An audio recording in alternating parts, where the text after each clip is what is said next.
네, 서울 구로을 지역의 박영선입니다. 경제혁신 3개년 계획이라는 것을 설정하셨더랬죠? 예. 네, 2017년이 되면 박근혜 정권이 이렇게 될 것이다 라고 했는데 그 어느 한 항목 하나 목표에 지금 현재 근접하는 것이 없습니다. 뭐 1인당 소득은 물론 잠재 성장률, 뭐 고용률, 뭐 지금 조금 전에 다 시인을 하셨는데 특히 국가 채무 비율 이 지금 현재 40.4%인데 이게 임기 3년 동안 239.6조 원이 증가했어요. 역대 정부 중에 최고치입니다. 그만큼 지금 박근혜 정권의 경제 운영 방향이 빚으로 허덕이고 있다는 것을 보여주는 거죠. 또 연간 사교육비를 17조 원 이하로 줄이겠다 그랬는데 지금 32조 9천억 원에 달하고 있거든요. 그러니까 지금 박근혜 정권은 실제적으로 선거 공약은 물론 경제 혁신 3개년 계획 목표의 근접치에도 이루지 못하고 있어서 지금 대한민국 경제가 침몰하고 있다고 생각합니다.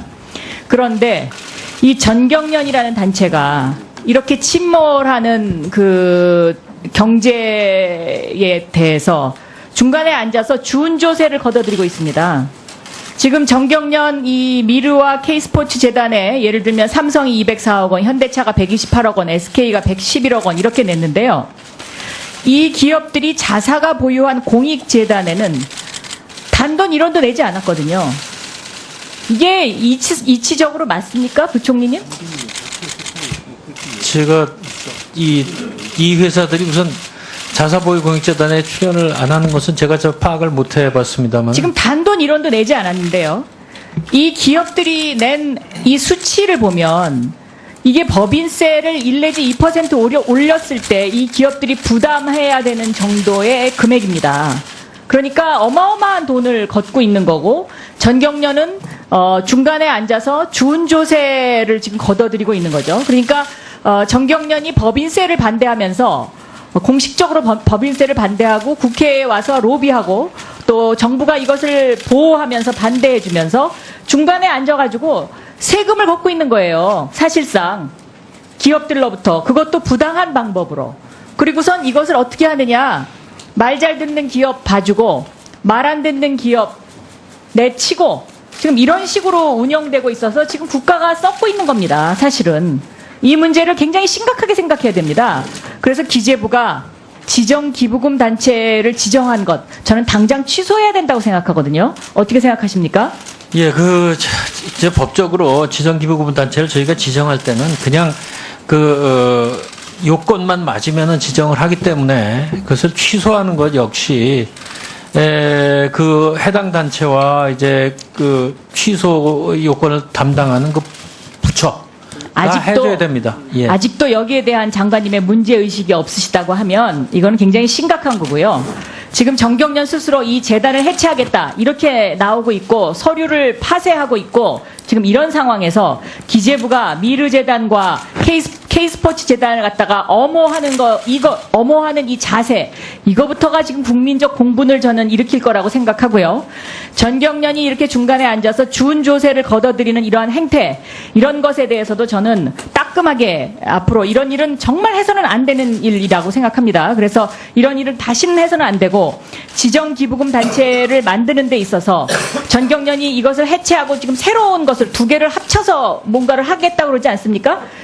이때 지정기부금 단체 또 지정해 주실 겁니까? 일단 그 주무부처가 그것을 제대로 된 단체인지를 확인을 해줘야 저희가 그것을 지정을 하는지 마는지를 결정을 할 것이고요. 저희가 결코 전경련이다 이런 단체를 엄호하기 위해서 이런 말씀을 드리는 것은 절대 아닙니다. 그러나 어쨌든 저희로서는 지정된 절차에 의해서 하고 있기 때문에 그것이 그 단체가 새로 단체가 어떻게 될지는 그건 모르겠습니다만은 그것은 주무관청에서 그것을 정확히 파악할 거라고 저희는 생각을 합니다. 자, 그래서 지금 이 전경련, 썩고 있는 대한민국을 더 침몰하게 만드는 전경련은 저는 해체돼야 된다고 생각하고, 기재부도 이 부분에 관해서 지정기부금단체를 지정한 것을 반드시 시정해야 되고, 앞으로도 이러한 형태의 재단에 대해서는 지정기부금을 낼 수 있도록 하는 것을 절대로 해서는 안 된다라고 저는 그렇게 생각하고 있습니다. 장관님 여기에 동의하십니까?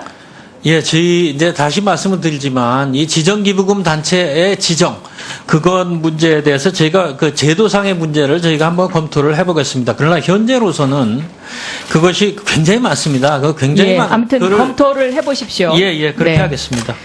다음에 김영란법이 지금 이제 시행되고 있는데요. 이 김영란법 시행에 의해서 공기업 준정부기관 예산 집행 지침이 나와 있습니다. 그래서 공개해야 할 내역들이 있어요. 사용일자, 구체적인 집행 내역, 사용처, 집행 대상자, 집행 구분, 총 인원, 집행 금액 이런 것들을 공개를 해야 하는데 예. 제가 2016년도 7월 달에 부총리실 업무비 집행 내역을 보니까 굉장히 지금 허술하게 공개가 되어 있거든요. 그래서 이 부분에 대한 시정을 요구하고요. 부총리의 업무 추진비가 연간 7,500만 원 정도로 제가 알고 있는데 맞습니까? 예, 그 규모는 저도 사실은 잘 모릅니다. 저희는 그냥 네. 예. 이게 그런데 김영란법에 의하면 저는 업무 추진비도 줄여야 된다고 생각합니다. 그런데 내년 예산을 찾아보니까 이 업무 추진비가 그대로 올라가 있더라고요. 그래서 이 부분에 대해서도 저는 좀 조정이 있어야 되지 않겠나 이렇게 생각이 들고요. 어떻게 생각하십니까? 예, 저희가 살펴보겠습니다. 아마 이것이 이제 그 이른바 이제 그 청탁금지법에 의해서 사용 용처가 많이 옛날보단 제한이 될 것을 본다면 그럴 수도 있으리라고 보고요. 어쨌든 예산 심의 과정에서 저희도 살펴보도록 하겠습니다. 국회에서 물론 심의를 네. 하시겠지만. 예. 그리고 아까 업무 보고 12페이지에 보면 산업 기업 구조 조정에 기재부가 컨트롤 타워로서 구조 조정의 컨트롤 타워로서 이런 표현이 있어요. 예. 그동안의 컨트롤 타워로서 어떤 역할을 하셨습니까? 저희가 그 산업경제력 강화 관계장관 회의라는 걸 6월 달에 그 발족을 시키면서 그 이유는 이제 우리가 구조조정을 어떻게 하겠다는 것에 대해서 국민들의 좀 더 자세히 아실 수 있도록 보여드리는 측면도 있고요. 그래서 거기가 바로 컨트롤 타워다 이렇게 말씀을 드리겠습니다. 네, 수고하셨습니다. 다음은 박명재 위원님 질의해 주시길 바랍니다. 포항남 울릉 독도의 박명재 의원입니다. 우리 부총리님, 기재부 우리 공무원들 고생이 많습니다. 부총리님, 예. 세계적인 경기 침체, 수출 부진, 해운업 사태, 김영란법 시행, 미국 금리 인상 압박 등 임박 등 경제 상황이 좋지 않습니다. 하반기 대한민국의 경제 성장의 가장 큰 걸림돌은 무엇입니까? PPT를 한번 보시면서 우리 답을 한번 모색해 보십시다. 올해 국가 경쟁력 순위가 138개 중 3년째 26위, 말레이시아보다 순위가 낮습니다. 노동시장 효율이 77위, 그리고 금융시장 성숙이 80입니다. 얼마 전에 자유경제원이 발표한 노동자유지수는 159개 중 136위로 최하위권입니다. 어떻습니까? 노동시장 개혁, 즉 포함한 4대 구조개혁, 이것이 그리고 이를 통한 산업개혁, 이게 앞으로 우리 경제성장의 가장 큰 과제이죠. 동의하시는죠? 예, 중장기 과제로서 굉장히 중요하고 선결해야 된다고 생각을 합니다.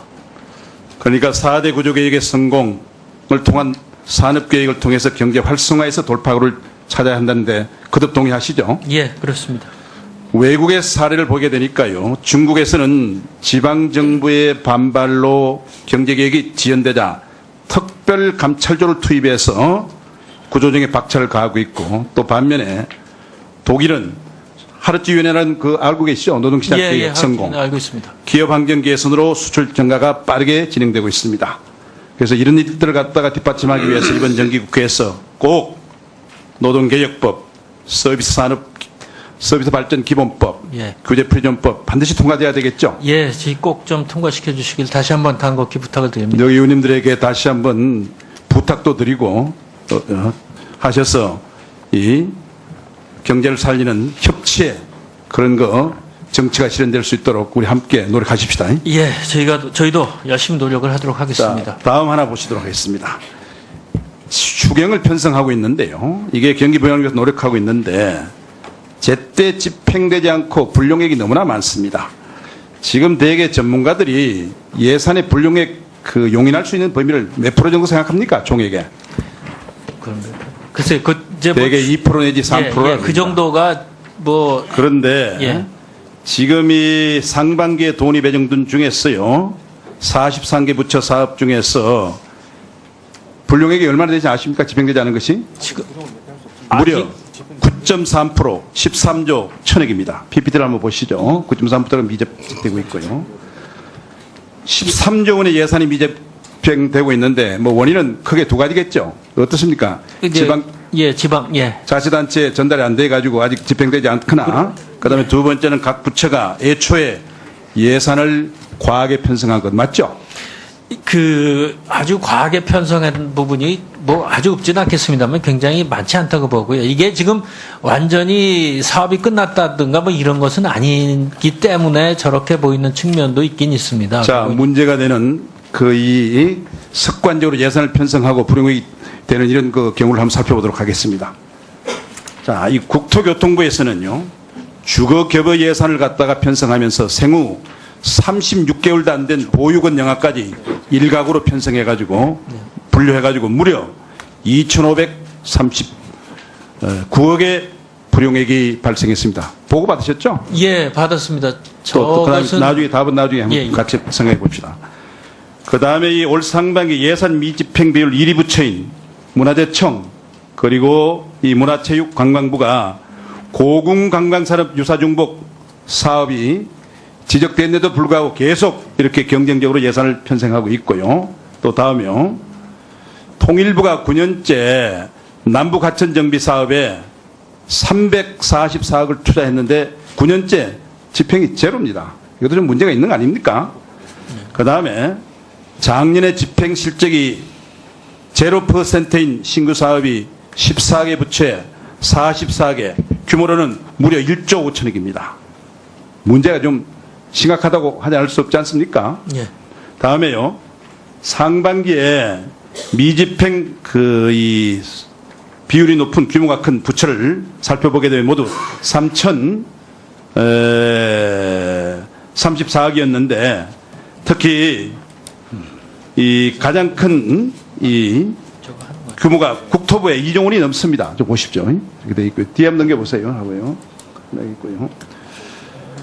자, 부총리님, 이게 정부 지출이 경제 성장률을 구성하는 항목 중에 중요한 요소인데 그렇게 되면 그만큼 성장이 지되는 거 아닙니까? 예. 어떤 대책을 좀 추진하고 있습니까? 예, 의원님 말씀하신 대로 정부 지출 매우 성장률 구성의 중요한 요소고 지금 지적하신 몇 개 사업들은 저희도 이것이 문제점이 많다고 파악을 하고 있습니다. 그래서 일단 뭐 내년도 예산에는 어떻게 할 것인가 하는 것은 이제 이런 문제를 최대한 줄이는 방법을 써야 될 것이고요. 지금 4분기에 저희가 재정 보강을 하는 데 있어서 이런 부분을 미집행 부분을 반드시 실집행으로 돌릴 수 있도록 지자체와의 협조도 구할 것이고 부처들에게도 그것을 지금 강조를 하고 있습니다. 그래서 그런 방향을 올해부는 그렇게 좀 해결을 최대한도로 하도록 그렇게 노력을 하겠습니다. 제가 여기 이제 자료 분석도 하면서 기재부로부터 받은 앞으로 대책 방안에 대해서 좀 자료를 받아보니까 작년과 올해 중복 과잉 사업 689개를 통폐합했고 내년 예산안에서도 약 205개 사업을 갖다 감축하기로 했다는 보고를 받았습니다. 예. 그런 계획을 갖고 계시죠? 예, 그렇습니다. 예. 그래서 이 예산을 완벽하게 짤 수는 없지만은 불용액을 최소화해가지고 불효불급한 곳에 예산의 편성이 지향되도록 하고 꼭 필요한 것 적재적소에 예산 편성과 집행이 이루어져가지고 재정의 효율성을 높여주기를 갖다가 당부합니다. 한번 말씀 한번 해주시죠. 예, 의원님 지적하신 거 전적으로 동의를 합니다. 그래서 저희가 지금 뭐 이렇게 이제 유사중복 사업을 통폐합하고 지속적으로 개선해 나가는 것도 당연히 해야 될 일이고 좀 전에도 말씀을 드렸습니다만은 올해 이것도 지금 미집행이 최소화되도록 전력을 다하겠습니다. 예. 예, 그렇게 하겠습니다. 예. 네, 박명재 의원님 수고하셨습니다. 다음은 김부겸 의원님 질의하시겠습니다. 전경련이 이것을 해체하고 지금 새로운 것을 두 개를 합쳐서 뭔가를 하겠다고 그러지 않습니까? 이때 예, 지정기부금 단체 또 지정해 주실 겁니까? 일단 그 주무부처가 그것을 제대로 된 단체인지를 확인을 해줘야 저희가 뭐 그것을 지정을 하는지 마는지를 결정을 할 것이고요.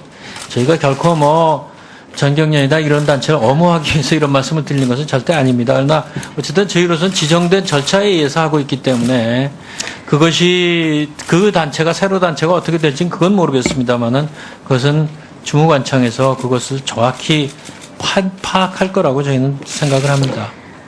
자, 그래서 지금 이 전경련, 썩고 있는 대한민국을 더 침몰하게 만드는 전경련은 저는 해체돼야 된다고 생각하고, 기재부도 이 부분에 관해서 지정기부금 단체를 지정한 것을 반드시 시정해야 되고, 앞으로도 이러한 형태의 재단에 대해서는 지정기부금을 단돈 1원도 내지 않았는데요. 이 기업들이 낸 이 수치를 보면 이게 법인세를 1 내지 2% 올렸을 때 이 기업들이 부담해야 되는 정도의 금액입니다. 그러니까 어마어마한 돈을 걷고 있는 거고, 전경련은 중간에 앉아서 주운조세를 지금 걷어들이고 있는 거죠. 그러니까 전경련이 법인세를 반대하면서 공식적으로 법인세를 반대하고 국회에 와서 로비하고 또 정부가 이것을 보호하면서 반대해주면서 중간에 앉아가지고 세금을 걷고 있는 거예요. 사실상 기업들로부터. 그것도 부당한 방법으로. 그리고선 이것을 어떻게 하느냐. 말 잘 듣는 기업 봐주고 말 안 듣는 기업 내치고 지금 이런 식으로 운영되고 있어서 지금 국가가 썩고 있는 겁니다. 사실은.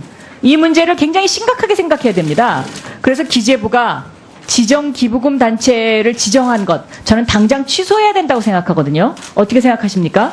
예, 이제 법적으로 지정기부금 단체를 저희가 지정할 때는 그냥 요건만 맞으면은 지정을 하기 때문에 그것을 취소하는 것 역시 그 해당 단체와 이제 그 취소 요건을 담당하는 그 부처가 해줘야 됩니다. 예. 아직도 여기에 대한 장관님의 문제의식이 없으시다고 하면 이건 굉장히 심각한 거고요. 지금 전경련 스스로 이 재단을 해체하겠다 이렇게 나오고 있고 서류를 파쇄하고 있고 지금 이런 상황에서 기재부가 미르재단과 K스포츠 재단을 갖다가 엄호하는 이 자세, 이거부터가 지금 국민적 공분을 저는 일으킬 거라고 생각하고요. 전경련이 이렇게 중간에 앉아서 주운조세를 걷어들이는 이러한 행태, 이런 것에 대해서도 저는 따끔하게 앞으로 이런 일은 정말 해서는 안 되는 일이라고 생각합니다. 그래서 이런 일은 다시는 해서는 안 되고, 지정기부금 단체를 만드는 데 있어서 12조 9천억 원에 달하고 있거든요. 그러니까 지금 박근혜 정권은 실제적으로 선거 공약은 물론 경제 혁신 3개년 계획 목표의 근접치에도 이루지 못하고 있어서 지금 대한민국 경제가 침몰하고 있다고 생각합니다. 그런데 이 전경련이라는 단체가 이렇게 침몰하는 그 경제에 대해서 중간에 앉아서 주운조세를 걷어들이고 있습니다. 지금 전경련 이 미르와 K스포츠 재단에 예를 들면 삼성이 204억 원, 현대차가 128억 원, SK가 111억 원 이렇게 냈는데요. 이 기업들이 자사가 보유한 공익재단에는 단돈 1원도 내지 않았거든요. 이게 이치적으로 맞습니까, 부총리님? 제가 이 회사들이 우선 자사보유공익재단에 출연을 안 하는 것은 제가 파악을 못 해봤습니다만. 지금 네, 서울 구로을 지역의 박영선입니다. 경제혁신 3개년 계획이라는 것을 설정하셨더랬죠? 예. 네, 2017년이 되면 박근혜 정권이 이렇게 될 것이다 라고 했는데 그 어느 한 항목 하나 목표에 지금 현재 근접하는 것이 없습니다. 뭐 1인당 소득은 물론 잠재 성장률, 뭐 고용률, 뭐 지금 조금 전에 다 시인을 하셨는데 특히 국가 채무 비율 이 지금 현재 40.4%인데 이게 임기 3년 동안 239.6조 원이 증가했어요. 역대 정부 중에 최고치입니다. 그만큼 지금 박근혜 정권의 경제 운영 방향이 빚으로 허덕이고 있다는 것을 보여주는 거죠. 또 연간 사교육비를 17조 원 이하로 줄이겠다 그랬는데 지금